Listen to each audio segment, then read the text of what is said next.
नमस्ते बच्चों, आप सभी का हार्दिक स्वागत और अभिनंदन है। बच्चों, आप यहाँ पर देख ही पा रहे हैं शब्द लिखा हुआ है अलंकार, और हम कक्षा 12 के विषय हिंदी अनिवार्य की बात कर रहे हैं। विषय कौन सा है हमारा? हिंदी अनिवार्य। इस हिंदी अनिवार्य में कुल मिलाकर 9 अलंकार रखे गए हैं और इससे 2 अंक के 2 प्रश्न किए जाएंगे।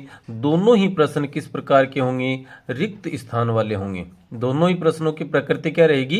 रिक्त स्थान वाले प्रश्न होंगे। तो हम बात करेंगे जो परिभाषा और उदाहरणों पर, ताकि आपका परीक्षा में ज़्यादा समय न लगे और सीधे सीधे चलते हैं। इसकी परिभाषा है सीधी कि काव्य का सौंदर्य बढ़ाने वाले तत्व या कारक जो हैं वे अलंकार कहलाते हैं। सीधी बात है, काव्य का सौंदर्य मतलब सुंदरता। अब ये सुंदरता शब्द आ गया, का सौंदर्य आ गया, आप इस पे मैनेज कर लेंगे। अलंकार 3 प्रकार के माने जाते हैं। पहला है शब्दालंकार, जिसका विग्रह होता है या विच्छेद होता है शब्द धन अलंकार। मतलब अलंकार का चमत्कार जब किसी शब्द में पाया जाता है तो शब्दालंकार होता है। दूसरा प्रकार है इसका अर्थालंकार। इसमें इसका विग्रह किया तो अर्थ धन अलंकार, अर्थात किसी अलंकार का चमत्कार जब शब्द पर आधारित न होकर उसके अर्थ पर आधारित होता है तो वहां अर्थालंकार माना जाता है। और तीसरा उभय अलंकार। इसमें उभय का अर्थ होता है दोनों, और दोनों कौन कौन से? ये अर्थ और शब्द। मतलब कि यदि किसी काव्य में या काव्य के किसी पद में यदि शब्द में भी और उसके अर्थ में भी दोनों में अलंकार की प्राप्ति होती है तो उसे उभय अलंकार कहते हैं। श्लेष अलंकार जो है वह इसका अच्छा उदाहरण है। आगे चलते हैं दूसरे पर। पूरे 9 के 9 ये जो अलंकार हैं वो हम इसी एक वीडियो में देखेंगे ताकि आपका ज़्यादा समय खर्च न हो। दूसरा अलंकार है, पहला अलंकार यहाँ पर है आपके सामने अनुप्रास अलंकार। अब अनुप्रास में क्या होता है कि जिस काव्य रचना में किसी एक ही वर्ण, ये वर्ण है, कि निश्चित क्रम में आवृत्ति होती है तो वहां अनुप्रास अलंकार माना जाता है। इसके भेदों की संख्या 4 मानी गई है। हालांकि भेद के अंदर से पूछा जाना मुनासिब नहीं है, क्योंकि 2 ही अंक के क्वेश्चन इसमें से किए जाने हैं। इसलिए अब ये देख ले में एक छेकानुप्रास होता है, एक वृत्तेनुप्रास, श्रुतेनुप्रास और एक अंत्यानुप्रास। मतलब किसी वर्ण की यदि सिर्फ 2 बार आवृत्ति हुई है तो छेकानुप्रास, यदि 2 से ज्यादा बार आवृत्ति हो गई तो वृत्तानुप्रास, यदि एक ही उच्चारण स्थल से यदि शब्द या वर्णों की आवृत्ति हो रही है तो वहां पर श्रुतेनुप्रास, और किसी भी पद के अंतिम वर्ण जो हैं वो एक समान आ गए तो वहां पर अंत्यानुप्रास होता है। हिंदी में दोहा नाम का जो छंद होता है उसमें अंत्यानुप्रास ही हमेशा पाया जाता है। और कोई अलंकार तो होता ही होता है, साथ में अंत्यानुप्रास उसमें अवश्य होता है। अगला देखते हैं, जैसे इसके उदाहरण देखिए आप अनुप्रास अलंकार के।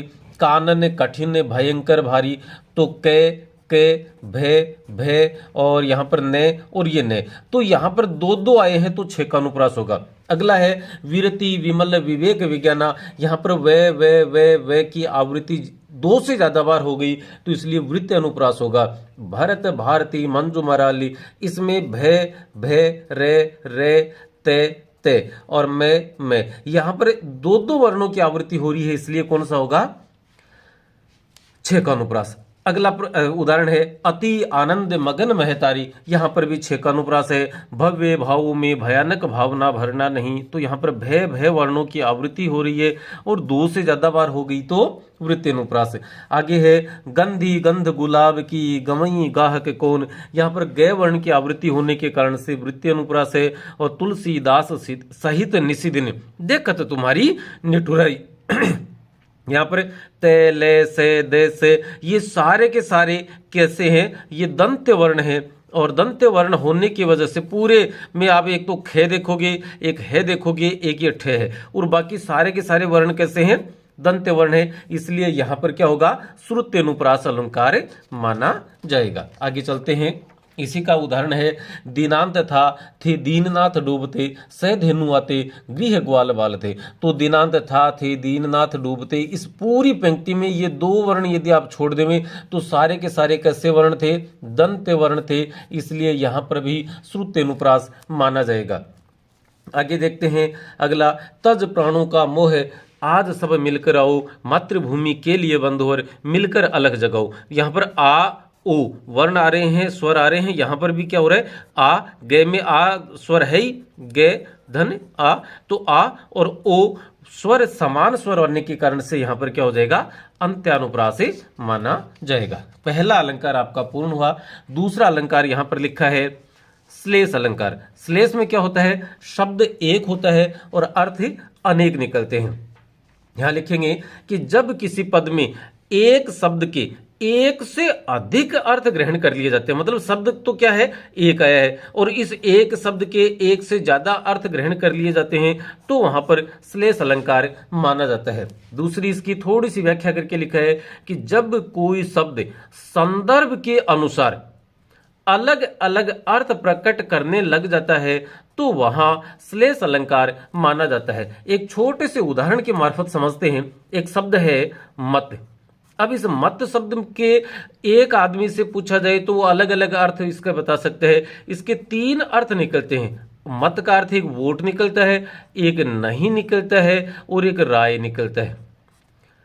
मत के कितने अर्थ निकल गए? तीन अर्थ। आप मुझे मत देना तो इसका मतलब क्या है? मुझे वोट देना। अपना अमूल्य मत अवश्य देवें या अपना अमूल्य मत देकर हमें विजयी बनाए, इस प्रकार से नेता लोग कहते हैं। तो इसका मतलब यहां पर इस मत का अर्थ क्या हो गया? वोट हो रहा है।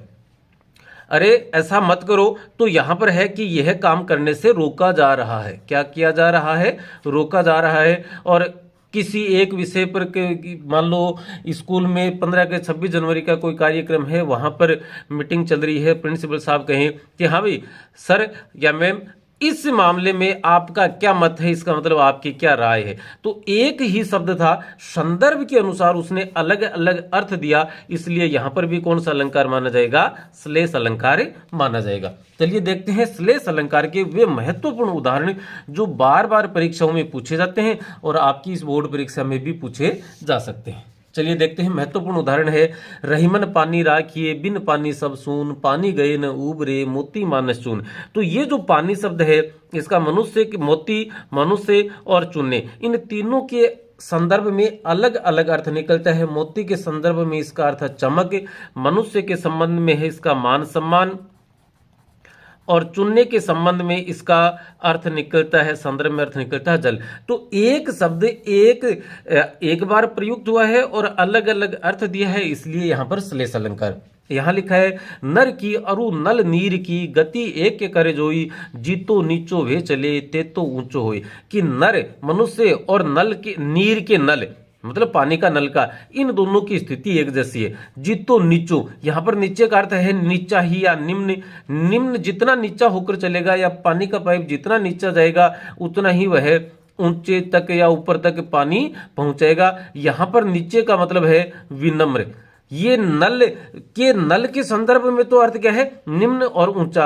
अब नर मतलब मनुष्य के संदर्भ में इसका अर्थ हो जाएगा विनम्र, कि जितना विनम्र होकर चलेगा ते तो ऊंचो, उतना ही वह महान बनता चला जाएगा, वह उतना ही महान बनता चला जाएगा। अगला है चिर जीवो जोरी जुरे क्यों न सनेह गंभीर को घटी ये वृष भानुजा वे हलधर के वीर। तो यहाँ पर ये वृष भानुजा शब्द है, इसके दो अर्थ निकलते हैं। एक अर्थ इसका राधा निकलता है, दूसरा अर्थ इसका गाय निकलता है। यहाँ हलधर के अर्थ में देखेंगे तो एक अर्थ इसका हलधर कहते हैं बलराम को, बलराम के वीर मतलब भाई थे कृष्ण, एक अर्थ कृष्ण निकलता है। तो राधा के संदर्भ में कृष्ण और गाय के संदर्भ में हम बैल या किसान लेंगे। तो इस प्रकार से एक ही शब्द एक बार आया है और एक से ज्यादा बार अर्थ निकला है या अर्थ ग्रहण किया गया है, तो वहां पर श्लेष अलंकार माना जाएगा। अगले कुछ उदाहरण और हैं इसी श्लेष अलंकार के जो बड़े महत्वपूर्ण हैं, बार बार बोर्ड की परीक्षाओं में और प्रतियोगी परीक्षाओं में पूछे जाते हैं। क्या लिखा है कि जो रहीम गति दीप की कूल कपूत गति सोई वारे उजियारो करे बाढ़े अंधियारो होई। तो रहीम कहते हैं कि दीपक की और कुल में जन्म लेने वाले, किसी वंश में जन्म लेने वाले कपूत की एक जैसी ही स्थिति होती है। वारे दीपक के संदर्भ में इसका अर्थ है जलना, कि जब दीपक जलता है तो उजाला करता है। बाढ़े मतलब बुझना, जब बुझता है तो क्या हो जाता है, अंधेरा हो जाता है। अब किसी वंश में, किसी कुल में कपूत के जन्म लेने पर यहां पर इस वारे शब्द का अर्थ हो जाएगा जन्म लेना, और इस उजियारो शब्द का अर्थ हो जाएगा खुशियां छा जाना।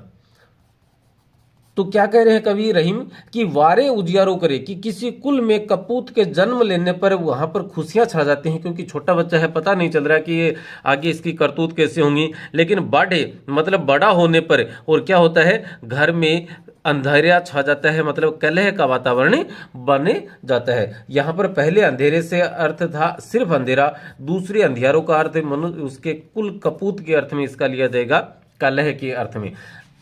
पांचवा उदाहरण दिया है कि जहां गांठ तहां रस नहीं, यह जानत सब कोई। तो यहां पर ये ईख के डंडे की या गन्ने के डंडे की बात की जा रही है। गन्ने के डंडे में यदि गांठ है तो वहां पर रस नहीं है। अब मनुष्य के संदर्भ में देखें तो गांठ का मतलब है यहां पर मन मुटाव, कि यदि मन मुटाव है किन्हीं दो लोगों के बीच में तो उन दोनों में प्रेम नहीं हो सकता। इस बात को सभी लोग जानते हैं। तो यहां पर भी कौन सा अलंकार हो जाएगा, श्लेष अलंकार माना जाएगा। अगला है चारण धरत चिंता करत भावत नींद न सोर, सुवर्ण को ढूंढत फिरे कवि कामी अरुचोर। तो ये सुवर्ण जो था, इस सुवर्ण शब्द का कवि के संदर्भ में तो है कोई सुंदर से वर्ण, मतलब अच्छी कविता। कामी के रूप में है सुंदर वर्ण या गौर वर्णीय महिला, और चोर के अर्थ में इसका अर्थ होता है, संदर्भ में इसका अर्थ होता है स्वर्ण या सोना। तो तीनों अलग अलग चीजें ढूंढ रहे हैं, एक ही शब्द के तीन अलग अलग अर्थ निकले हैं संदर्भ के अनुसार। यहां पर श्लेष अलंकार माना जाएगा। आपसे क्या किया जाएगा, एक पद दिया जाएगा, नीचे पूछा जाएगा कि उक्त पद में कौन सा अलंकार है खालिस्तान छोड़ के। तो ऐसी स्थिति में यदि यह पद आता है या ये आता है या ये आता है तो आप क्या करेंगे, श्लेष अलंकार लिखेंगे। चलिए अगला प्रश्न अलंकार देखते हैं। अगला अलंकार है यमक अलंकार। ये क्या होता है, जैसे श्लेष में एक शब्द आया था और एक से ज्यादा अर्थ निकले थे। यहां पर क्या होता है, शब्द भी एक प्लस होते हैं और अर्थ भी एक प्लस होते हैं, मतलब एक से ज्यादा बार शब्द आता है और एक से ज्यादा ही प्रकार के उसके अर्थ निकलते हैं। शब्द क्या लिखे है परिभाषा, कि एक शब्द एक से ज्यादा बार आए और हर बार अलग अलग अर्थ प्रकट करे तो वहां यमक अलंकार माना जाएगा।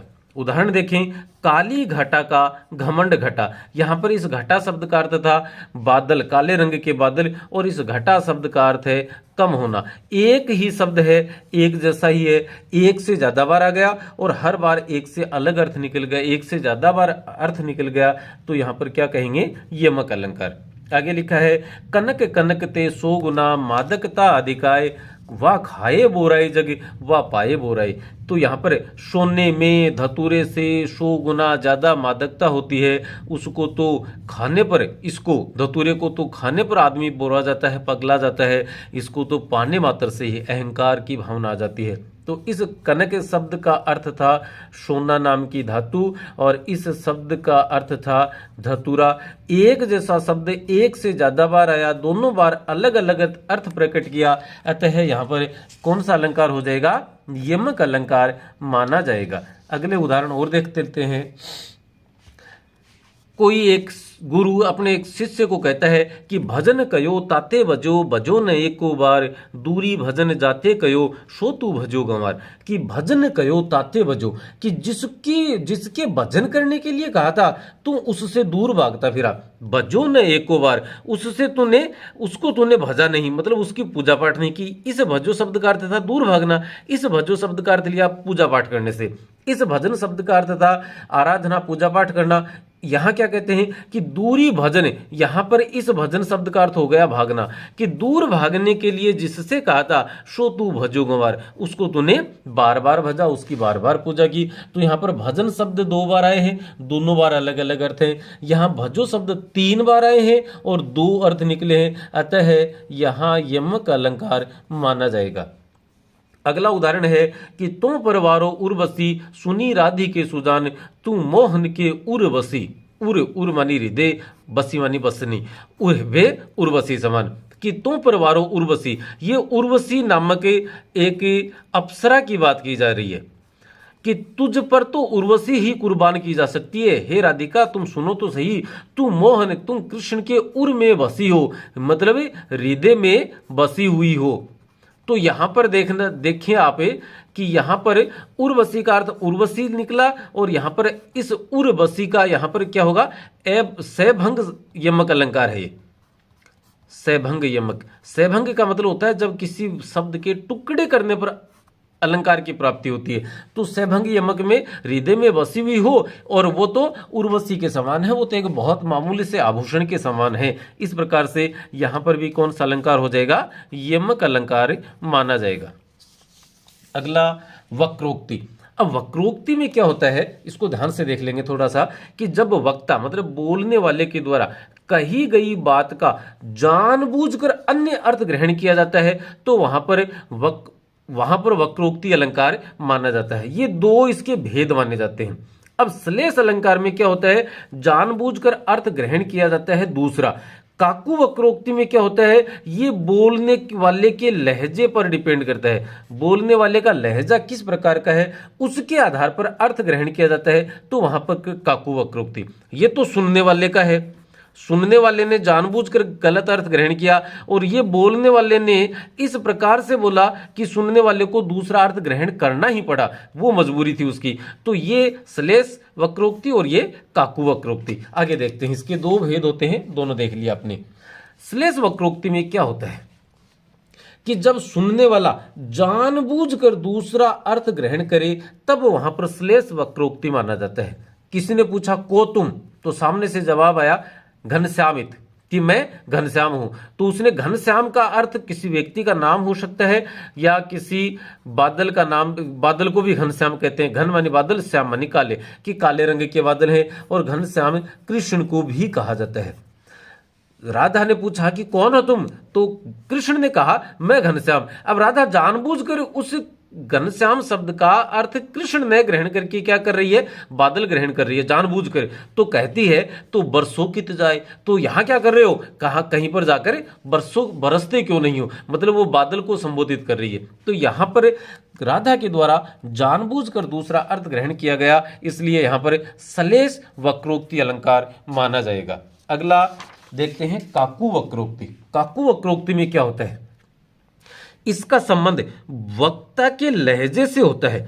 जब वक्ता जानबूझकर ऐसे लहजे में बात करे कि सुनने वाला उसका अन्य अर्थ ग्रहण करे, तब वहां काकू वक्रोक्ति अलंकार माना जाएगा। जैसे कोई आदमी ये कहे हाँ मैं तो पागल हूं, तो इसका मतलब क्या है कि वह पागल नहीं है, बल्कि वह तो क्या है, समझदार है।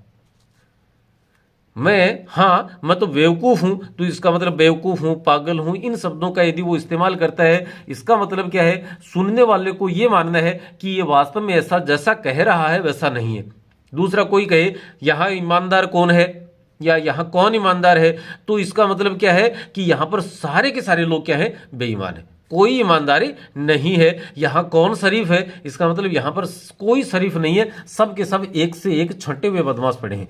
तो यहां पर क्या हो जाएगा, काकू वक्रोक्ति अलंकार माना जाएगा। आगे चलते हैं, विरोधाभास अलंकार। विरोधाभास शब्द से ही आप समझ गए होंगे कि विरोध का आभास होना, एहसास होना, विरोध का आभास होना। इसमें देखें क्या होता है कि जिस काव्य रचना में वास्तविक विरोध न होने पर भी या न होते हुए भी विरोध का आभास होता है, वहां पर विरोधाभास अलंकार माना जाता है। जैसे तंत्री नाद कवित रस सरस राग रतिरंग, अन बूढ़े बूढ़े तिरे जो बूढ़े समंग, कि क्या कह रहे हैं कवि कि अन बूढ़े बूढ़े, कि जो नए डूबने वाले हैं वो तो डूब जाते हैं, तिरे जो बूढ़े समंग, और तिर जाते हैं वो जो सब अंगों के साथ डूब जाते हैं। ऐसा कैसे हो सकता है? कोई भी सामान्य बुद्धि का पाठक ये कह सकता है कि न डूबने वाले डूब कैसे जाते हैं, और वो लोग क्यों तिर जाते हैं जो सभी अंगों के साथ डूबते हैं। तो यहां पर विरोध का आभास हो रहा है। कवि कहना चाहते हैं ये तंत्री नाद, मतलब जो तारों वाले वाद्य यंत्र होते हैं जैसे वीणा आदि, कि उनके संगीत कविता का रस और सैरस राग रतिरंग, सैरस राग और रति का रंग, यदि इनमें जो डूबते नहीं हैं वे तो डूब जाते हैं, इनमें न डूबने वाले वो तो डूब जाते हैं, और इनमें सभी अंगों के साथ डूबने वाले क्या करते हैं? तिर जाते हैं। तो यहां पर प्रथम दृष्टया अनबूढ़े बूढ़े मतलब न डूबने वाले डूब जाते हैं, ऐसा होने से विरोध का आभास हो रहा है, अतः यहां पर विरोधाभास अलंकार माना जाता है। अगला उदाहरण देखते हैं। अगला उदाहरण लिखा है, या अनुरागी चित्त की गति समुझे नहीं कोई, ज्यों ज्यों बूढ़े श्याम रंग त्यों त्यों उजलू होए। कवि कहते हैं कि जो जो श्याम रंग, श्याम का अर्थ होता श्यामला या काला, कि कवि कहते हैं कि जो जो जिस प्रकार से काले रंग में डूबते चले जाते हैं तो हम उजलू मतलब हम कैसे हो जाते हैं? हम सफेद होते चले जाते हैं। अब काले रंग में डूबने से कोई सफेद कैसे हो सकता है? यहां पर सफेद का अर्थ क्या है?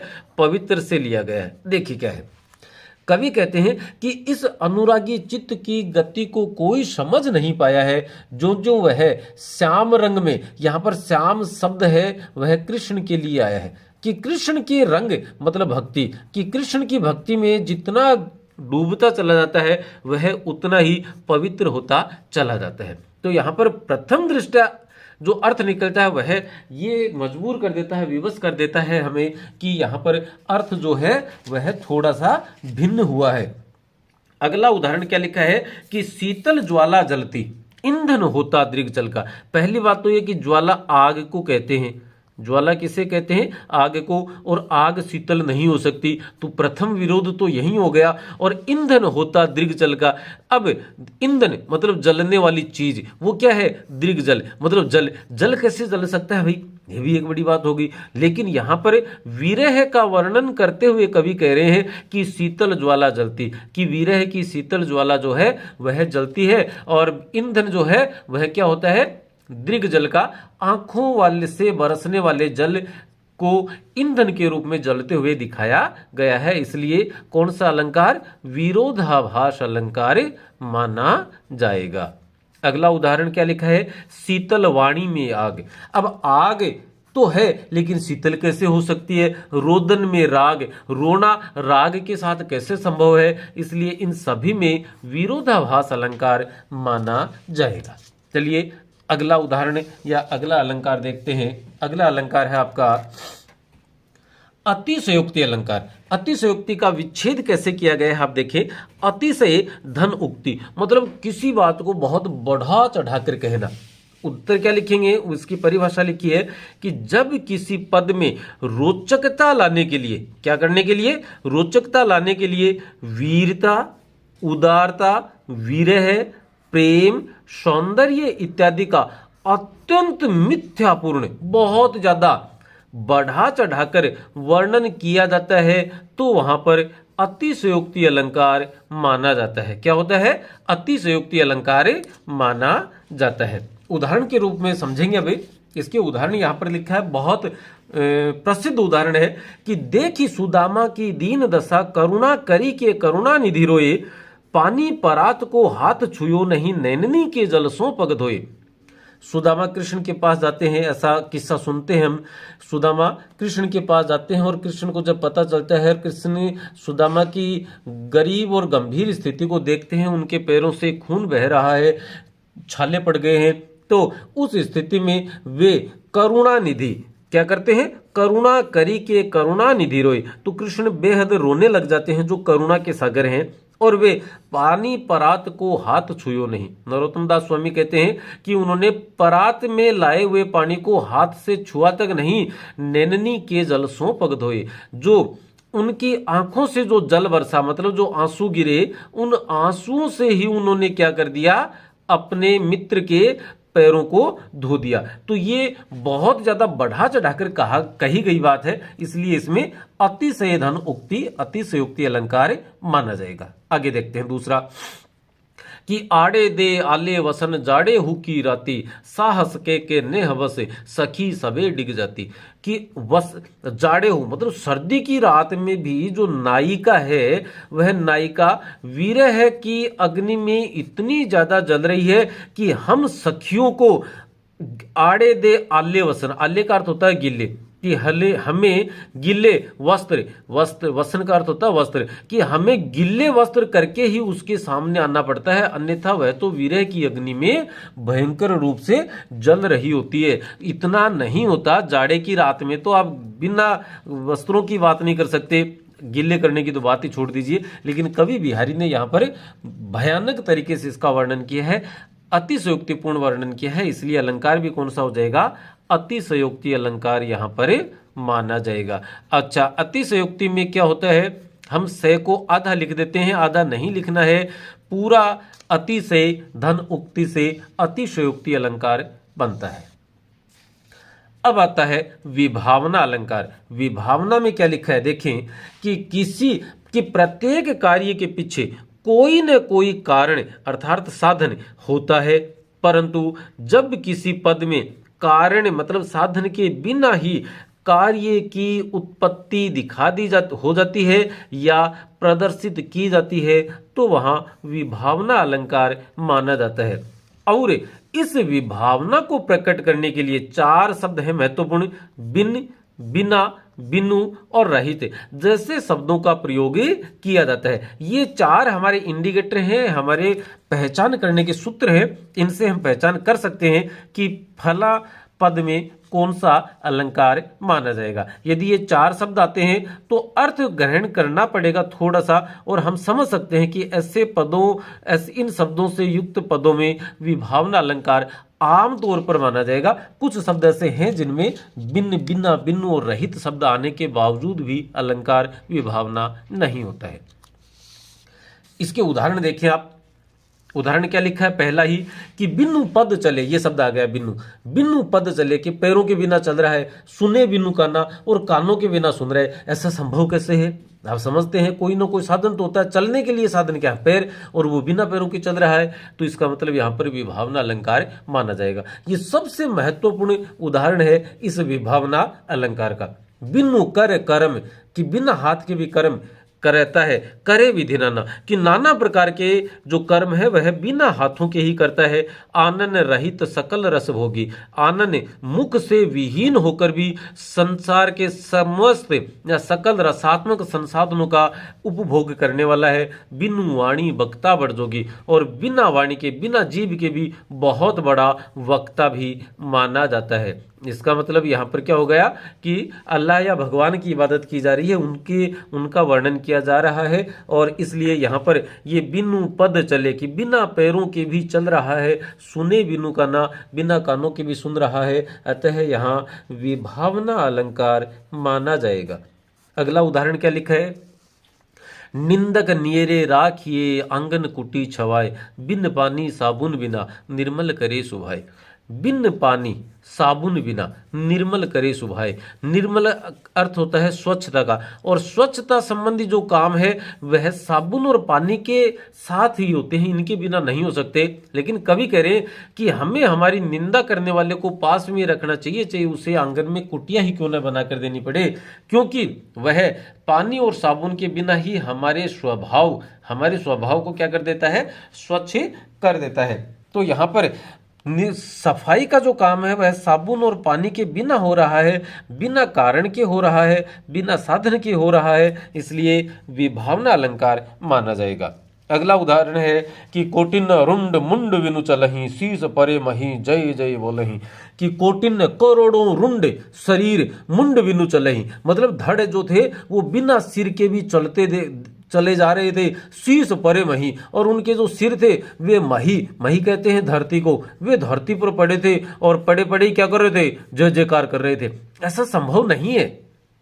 ऐसा संभव नहीं है। और लेकिन ये कवि ने दिखाया है, तो इसमें दो प्रकार के अलंकार माने जा सकते हैं। पहला बिनु के कारण से हो गया विभावना अलंकार, और दूसरा इसमें यदि विभावना नए आए ऑप्शन आदि में तो यहां पर दूसरा हो जाएगा अतिशयोक्ति अलंकार। अतिशयोक्ति क्यों? क्योंकि बहुत ज्यादा बढ़ा चढ़ाकर वर्णन यहां पर किया जा रहा है, इसलिए।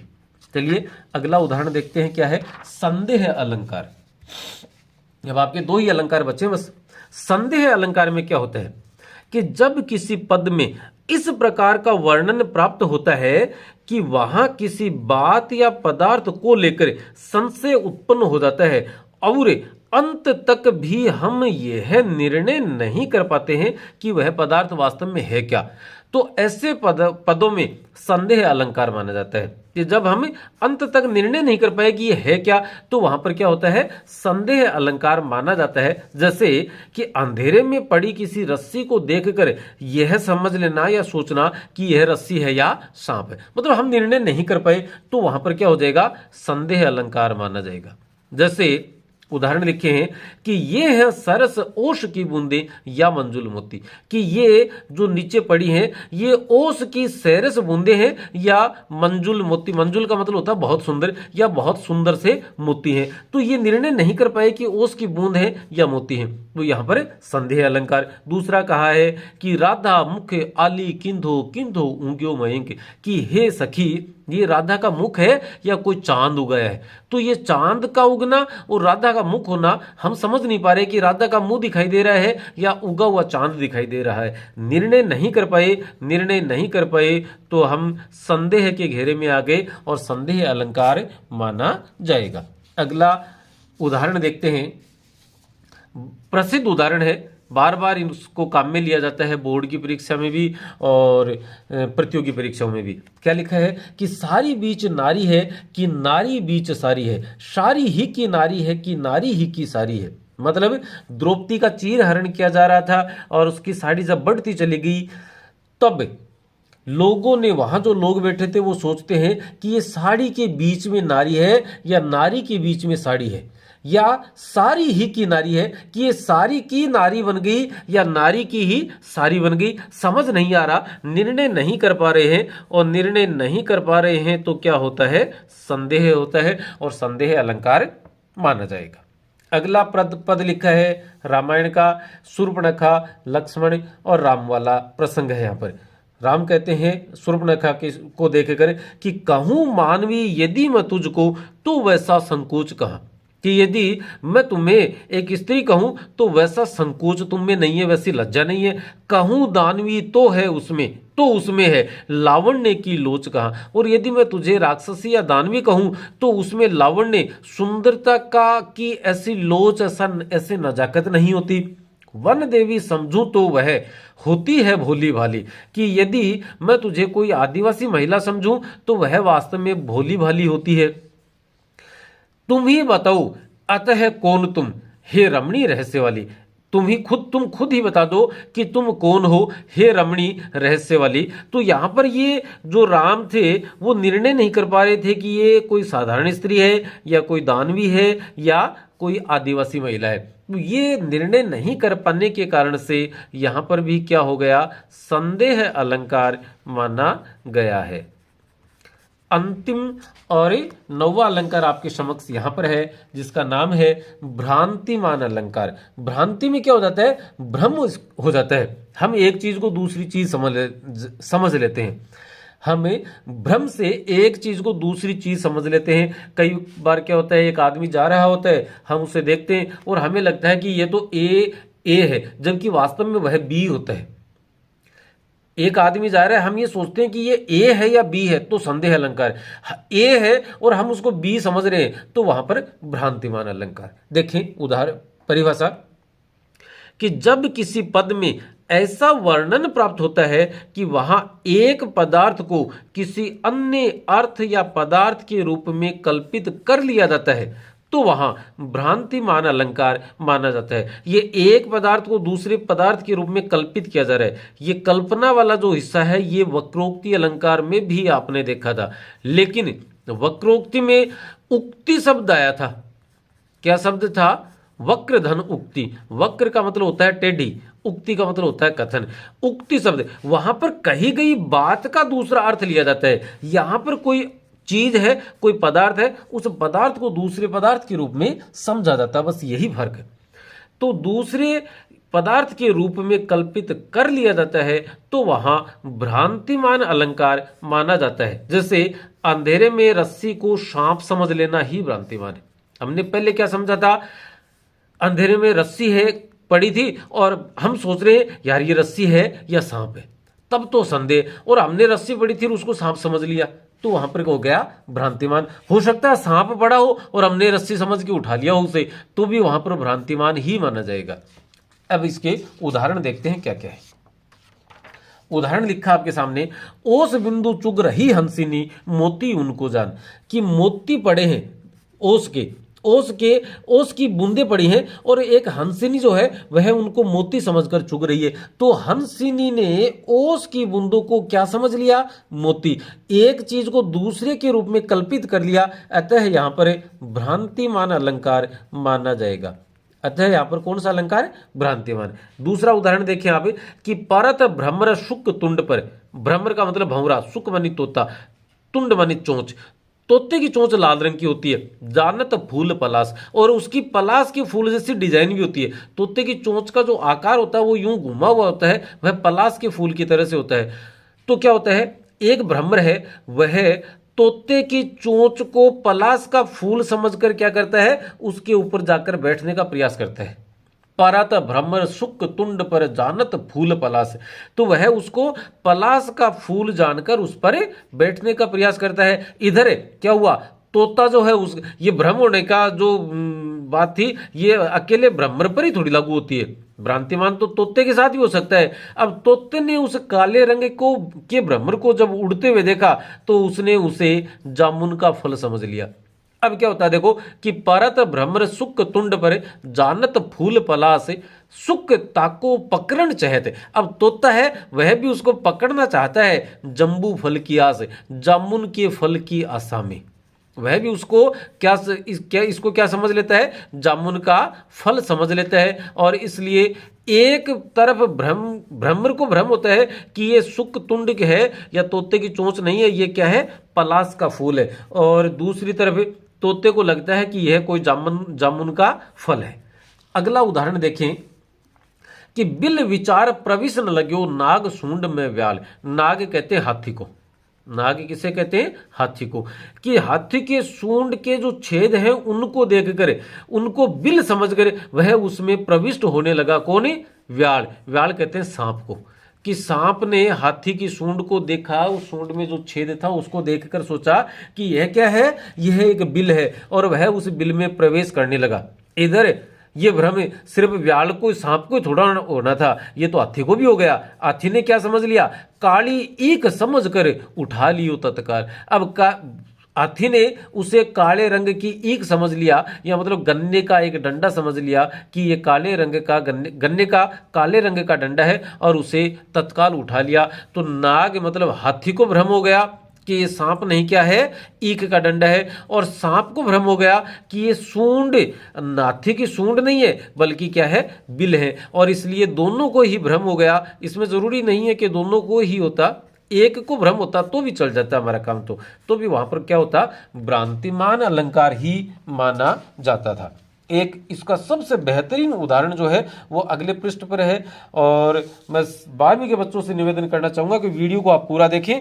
आपके अलंकार से संबंधित एक भी प्रश्न गलत होने की कोई गुंजाइश यहां पर शेष नहीं रहती है। क्या है चौथा उदाहरण? ये सबसे महत्वपूर्ण है कि नाग का मोती अधर की कांति से, कांति मानी होता चमक, अधर मानी होठ, कि नाग का जो मोती था वह होठों की चमक के कारण से, बीज दाड़िम का समझकर भ्रांति से। यहां पर दाड़िम शब्द जो है वह अनार के दाने को कहते हैं। अनार को कहते हैं। और बीज, अनार का बीज समझ लिया, मतलब नाक का जो मोती था उसे अधर, मतलब होठों की कांति या चमक के कारण से एक तोते ने अनार का बीज समझ लिया था। किससे? भ्रांति से। भ्रांति का मतलब होता है भ्रम, और ये भ्रांति शब्द आ गया, इसलिए आप क्या लिखोगे, आप इसमें यदि ये उदाहरण देकर इसमें अलंकार पूछा जाता है तो आप उसमें करोगे भ्रांतिमान अलंकार। देख कर सहसा हुआ सुख मौन है, अन्य सुख सोचता है, यह कौन है। तो दोस्तों आज के इस वीडियो में फिलहाल इतना ही है।